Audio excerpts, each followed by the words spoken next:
যত দোষ নন্দ ঘোষ। নন্দ ঘোষটা কি? আমরা সাউন্ড মালিক, সাউন্ডম্যান, সাউন্ড বাজে, সাউন্ডের সাথে জড়িত আছি। প্রত্যেকটা লোক যারা এই করে খাচ্ছি তারা হচ্ছে নন্দ ঘোষ। আমাদের মাইক সেট নিয়ে সরকার মিটিং মিছিল করছে, বিভিন্ন পুজো প্যান্ডেলে মেলা খেলায় মানুষ এনজয় করছে। এনজয়টা মানুষের দরকার আছে, না হার্ট অ্যাটাক করে মরে যাবে। তো আগে সরকারও আমাদের সাউন্ডের উপর অনেক অত্যাচার করেছে। নতুন সরকার আছে, তারা পুরোপুরি একেবারে যে ধরনের নিয়মকানুন বার করেছে পুরো ব্যান্ড হওয়ার মুখে। এখন প্রত্যেকটা থানা সাউন্ড মালিকদের দেখে, সাউন্ড ছোট করে যে ইউনিয়ন আছে তাদেরকে ডেকে ডাইরেক্ট থ্রেট করা হচ্ছে, সাউন্ড সেট আপ বড় বড় বাজানো হয়ে যাবে না, ছোট ছোট সেট আপ বাড়িতে বাজানো বক্সের মতো। আগের বা যাওয়া একটু লড়াই করে আমরা বড় সেট আপগুলো মোটামুটি বাজিয়েছি, আস্তে আস্তে হোক বা কম্পিটিশনও ভালোই করতে পেরেছি। কিন্তু এখন যে সিস্টেমটা এই সরকার নিয়ে চলে এসছে, তাই সেই ক্ষেত্রে কিন্তু একেবারে আপনাদের সেটটা বন্ধ, স্টপ হয়ে যায়। আমাদের ব্যবসা পুরো লাটে তুলে দিতে হবে, আমার তৈরি করা বিজনেস চলবে না। আপনারা যারা করেছেন, যে হাজার হাজার নয় লাখো লাখো মানুষ আমাদের পশ্চিম বাংলায় যারা ওতপ্রোতভাবে জড়িত আছে এই সাউন্ড বিজনেসের সঙ্গে। আজ এই সাউন্ড বিজনেসটা না থাকলে মিটিং মিছিল তো করতেই পারবে না।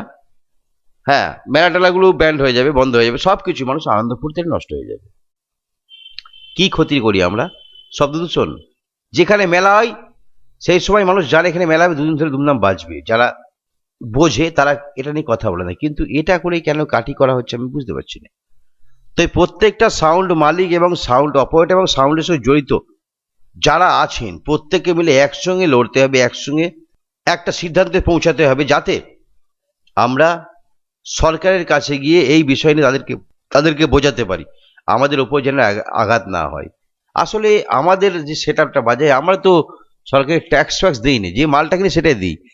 তো সরকার যদি বলে আপনারা মাইক সেট বাজাবেন, সবকিছু করবেন, ভাড়া প্রতি কিছু একটা টাকা দেবেন, তাহলে দেওয়া যায়। কিন্তু এত লোকের পেটে লাথি মারাটা ঠিক নয়। মানে লাখো লাখো টাকার মাল টোটাল পড়ে নষ্ট হবে, কিন্তু টোটাল প্রত্যেকটা জায়গায় মাইক মালিকদের ডাকা হচ্ছে। আমাদেরকেও ফোন করা হয়েছিল, আমি তৈরি করি, আমাদেরকেও নিষেধাজ্ঞার আওতায় ফেলা হতে যাচ্ছে। যা কথা বলেছি এখনো সমস্যা নেই, কিন্তু বাজাতে দেবে না, এটা ঠিক বাজাতে দেবে না। এমনকি বলা হচ্ছে যে কোনো বড় সেটা রাস্তাতে গেলে ধরলেও আটক করে দেওয়া হবে।